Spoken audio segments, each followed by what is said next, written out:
Assalamualaikum warahmatullahi wabarakatuh. Salam sejahtera bagi kita semua. Di sini kami dari kelompok 2 materi tentang bakat versus kematangan. Kami sekarang berada di Man 1 Medan. Mari saksikan video berikut ini. I know that you've been gone, you and me, we don't belong. It only makes me strong. After the blood ran out, don't wanna know one else. That's what I used to know. Reset my life after you go. And the wind blows like you had me so cold. Oh, oh, how did you know? No. Since you left now I'm starting to grow. Oh, oh, I want you to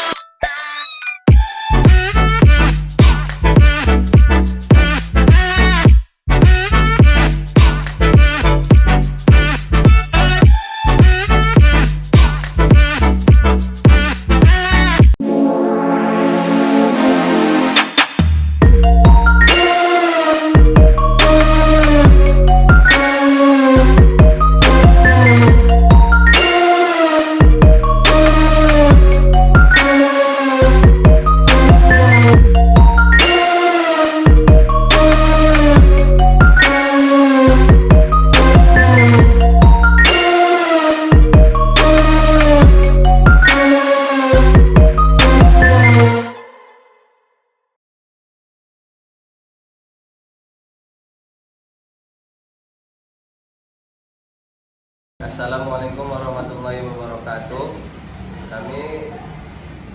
Kami dari kelompok 2 tentang materi bakat dan versus kematangan.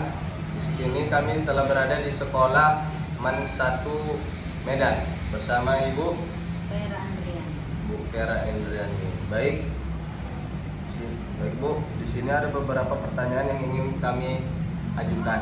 Yang pertama yaitu bagaimana sih Ibu menyampaikan pembelajaran kepada para siswa? Kalau itu kan Bunda ini mengajar sosiologi. Jadi disampaikan.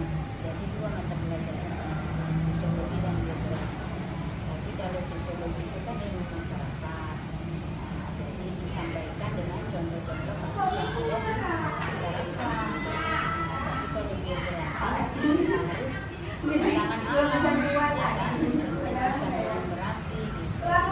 Jadi saya disuruh baca, dia baca. Nanti poin-poin, nggak mungkin semua dari materi yang ada di buku ini tersampaikan. Carilah poin-poinnya yang penting-penting, kemudian dijelaskan. Alhamdulillah sekarang di sini sudah ada media elektronik televisi.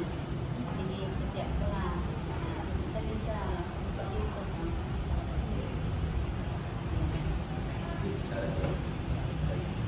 Pertanyaan kedua Bu, ini kan Ibu mengajar siswa-siswa nih Pak. Jadi bagaimana reaksi mereka bisa Ibu ajarkan dalam proses belajar di sini?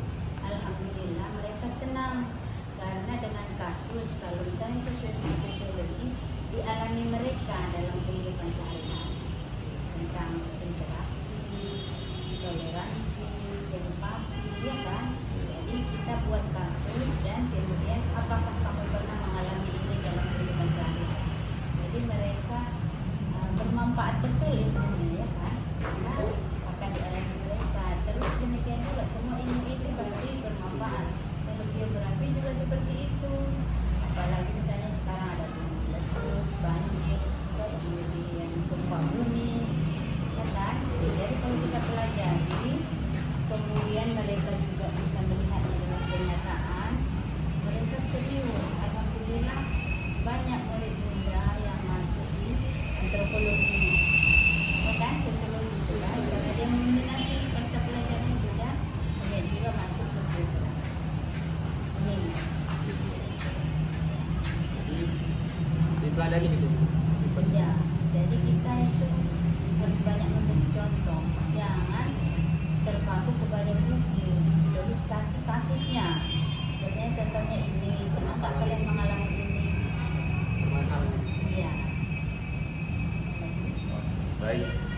selanjutnya, bagaimana lingkungan yang ada di sekolah dan kelas menurut Ibu di masa satu ini? Lingkungan di sekolah, alhamdulillah mendukung. Maksudnya jam 7.15 ya kan, guru itu kalau sudah masuk tengah 8, jadi 7.15 itu sampai tengah 8, 7.30 mengaji dulu. Nah, biar diberkahi Allah lah ya kan, yang kita pelajari itu. Kemudian masuk ke pelajaran. Jadi biasanya mendukung. Kalau sudah belajar ini hening semua, boleh keluar-keluar. Pertanyaan selanjutnya saya mau bertanya, bagaimana proses sarana dan prasarana di sekolah ini? Proses dan sarana prasarana, alhamdulillah tadi yang Bunda bilang tadi kan, sudah ada kemajuan itu masih anak kelas 1. Biasanya nanti kelas 2 menyusul. Tapi insya Allah kelas 1 semua sarananya udah besar, hampir lebih dari 50 intinya. Jadi kita buka YouTube udah ada semua kan. Nah, jadi sarananya udah. Kemudian alhamdulillah asli ada ya kan. Kalau di kelas yang kecil tapi asli ada. Jadi jangan anak itu tidak semangat, kemudian dia agak suntuk duluan di kelasnya ya kan. Ya alhamdulillah mendukunglah untuk ketenangan dan ketenteraman anak dalam belajar. Jadi mungkin ini pertanyaan terakhir, bagaimana interaksi Ibu dengan para siswa setelah jam pelajaran selesai? Interaksi di sini ada program BPA, ada KBM itu harus dikerjakan. Ini kegiatan belajar siswa mandiri. Jadi ada, jadi dia dikerjakan, harus dikerjakan. Jadi apa? Sistem SKS sekarang di sini 2 tahun bisa tahu. Nah, jadi kalau dia mau, tapi tidak dipaksa. Nah, jadi kalau misalnya dia mau ada 89 ke atas IP-nya semester 1, masuklah dia kelas percepatan.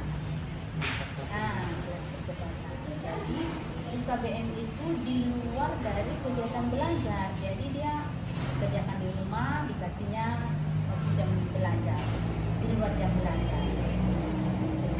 Kemudian anak-anak harus kita bangun keberaniannya kalau ada yang ingin ditanyakannya. Jadi guru itu harusnya jangan jadi keluarga, jadi teman juga, jadi sahabat juga, jadi anak itu.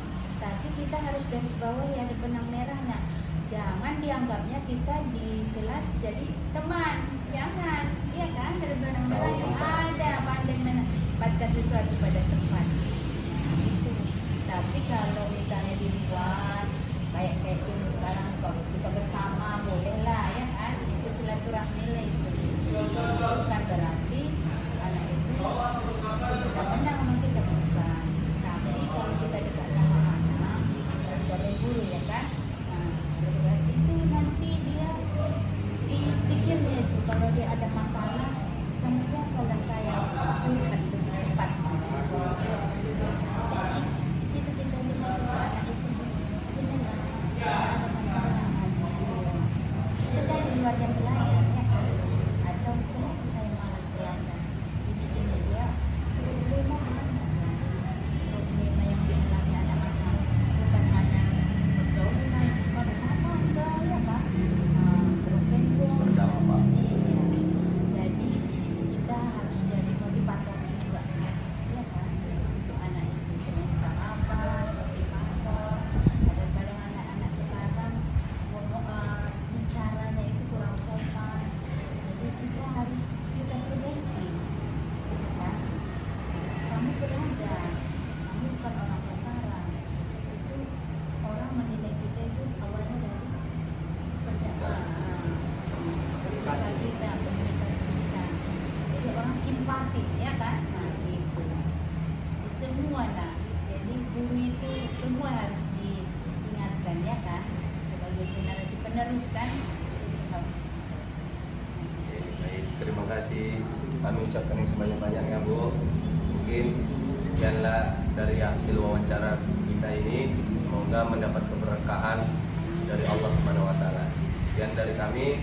Assalamualaikum warahmatullahi wabarakatuh. Assalamualaikum warahmatullahi wabarakatuh. Baik, kami sekarang ada di MAN 1 Medan bersama Ibu Aminah. Baik Bu, kami dari Unimed memiliki dua pertanyaan tentang materi kami, bakat kasus kematangan.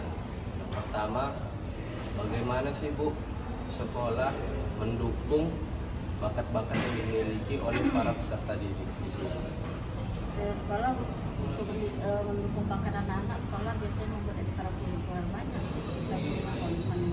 Misalnya ada ekstrakurikuler lagu, ada nyanyi, ada ekstrakurikuler drum band, ekstrakurikuler pramuka. Pokoknya apa yang kira-kira anak-anak itu bakat ada, baca Quran semuanya. Bisa sama Iya, dari ada apa juga kisi-kisi. kayak karate apa namanya? Ada bukan karate, tapi ada semua dari sini. Bahkan sampai ini ada juga apa namanya seperti anak-anak pergi ke suatu tempat apa namanya jaga lingkungan, satu baju jahit ada. Jadi didukung penuh oleh Ya sekolah. banyak sih eksekutifnya. Misalnya dia tentang cara ini, apa namanya Indonesia tadi dari apa dia membawa acara di Isi. ya Ada kesempatan. Pertanyaan kedua Bu, saya ingin bertanya bagaimana Bu perkembangan kematangan pada siswa yang ada di sekolah sini dari kelas 1, 10, 11, dan 12. Apakah kamu memiliki perbedaan? biasanya perbedaan pengalaman lah. Kalau kita di kelas 3 biasanya pasti lebih matang, maksudnya bisa lebih hormat dia apa, bisa dia membedakan misalnya ini gimana dia tonannya bahasa kita lewat pasti dia walaupun dia nggak ngajar kita waktu kita nggak ngajar dia. Kelas 11 gitu juga nanti gimana, kelas 1 namanya dia baru belum ngerti dia, kalau dia takut di kelas 1 kita bilang karena dia belum paham. Biasanya kalau di mana ini biasa sekolah matang yang kelas 3, kelas 2, baru kelas 1 biasanya gitu ya pengalaman. Kelas 1 kan belum banyak belajar, belum ngerti pikirannya semua belum sama. Kita kok ada kalau kita pasti biasanya. Nggak tahu kalau sekolah lain. Tapi anak ngajarnya lagi kelas 1 masih ribut kan ya. Kedua pasti oh ini karakter guru ini kan ada di ya. Iya. Berbeda ya Bu. Oke, mungkin sekianlah hasil wawancara kami. Lebih dan kurangnya kami mohon maaf. Kami akhiri. Assalamualaikum warahmatullahi wabarakatuh.